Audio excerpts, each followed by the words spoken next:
and that is the subject of poverty.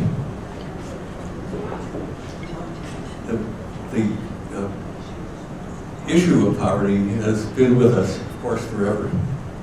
It's becoming more serious.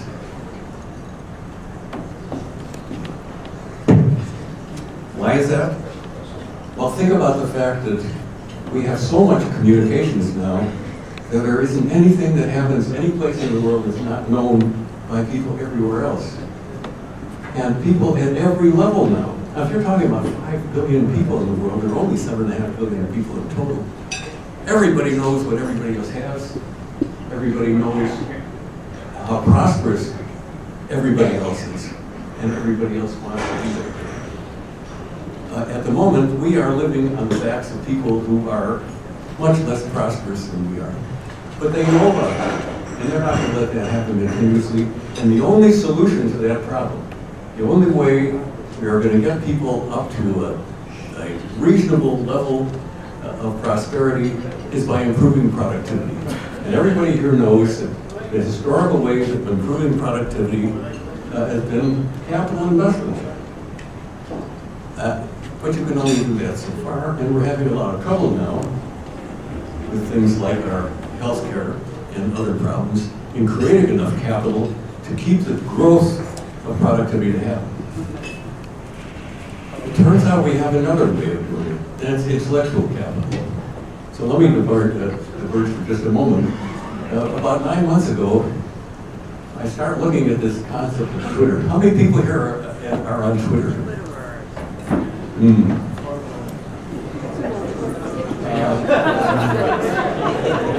Facebook. A lot of people, How about LinkedIn? There we go. I could not figure out what any of these things were for. You know, I now have 4,600 followers on Twitter.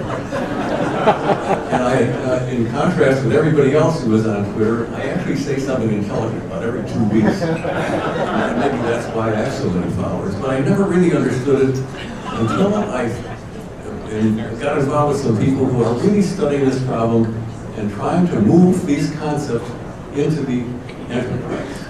So I just want to give you one example now of how those concepts are going to change the world and solve what I think is a huge problem. And my example has to do with the corporate meetings. And everybody here, I don't care, there is no exception, has been involved in meetings. When I was at Motorola, I was part of the top management staff. January 1st, the corporate calendar was 80% full. I'll bet you that happened to you. You literally have meetings scheduled for 80% of your time for the next year. And what is a corporate meeting? Well, we got a problem to solve, we have a decision to make, and we want you to think out of the box. And so the first thing we do is we reach into the box of the organization chart and decide who's going to be in the meeting. And then we have another box, which is the schedule. And the third box we have is the geography. And on and on and on. Oh, I forgot the most important one, the room. You can't invite any more people than you could fit into the room. And you get these people gathered together and you say, we have 1 hour to solve this problem. Everybody think creatively, and at the end of the hour, everybody disperses. Let me tell you how it's going to be done in the future. Because the issue is collaboration. It's getting people, the right people, to work together, to think together, and to solve problems in creative ways. So the first thing is somebody identifies the problem. The second thing they do is they reach into a database and find who are the people who can contribute most to solving this problem. That sounds a little bit like LinkedIn. Then they go into the other databases and they find all the existing literature regarding that problem. That's a little bit like Google. And now we disperse that information among all of the people in this group that we've established, which sounds a little bit like Facebook. And now we get these people working together.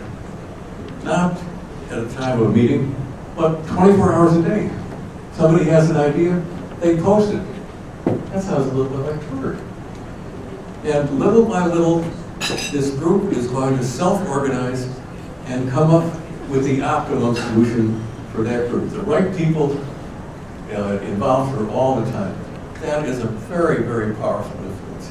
The bottom line is, the way we do things today is extraordinarily inefficient. The hope of the future is that we get more efficient, we do things better, with more productivity, and we are going to solve this problem of poverty, along with a whole bunch of other things. By the way, my solution doesn't involve politics, it doesn't involve corruption, but I can't solve all the problems. So there you have it.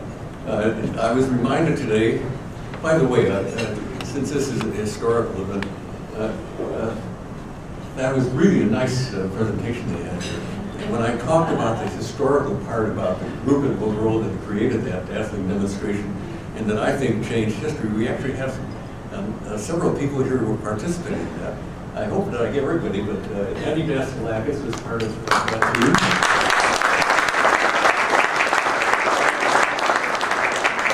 Len Kolsky is sitting somewhere around here. And Trav Marshall.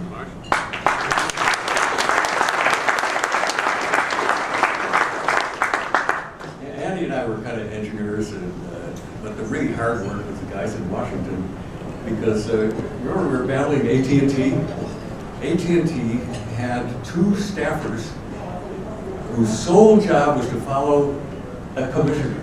Each commissioner had two staffers. Every member of the commissioner's staff had somebody assigned to them. They had several hundred people just following the commission alone.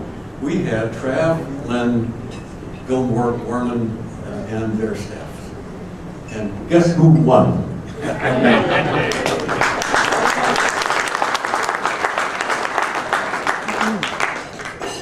So there you have it. I know that you're incredulous, but somebody reminded me today, who was at a meeting that I spoke at in 1975. I hate to even think about the fact that I was talking in 1975. But he did remind me that I told people that cellular was going to be a big deal.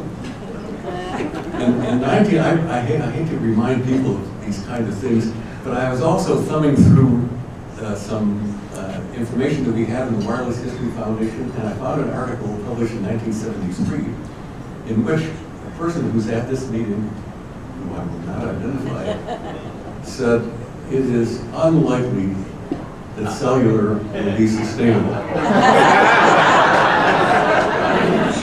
But I have credibility. I hope you'll believe the two examples that I gave you, and I hope you'll accept this new world that we are in fact going to. Thank you very much.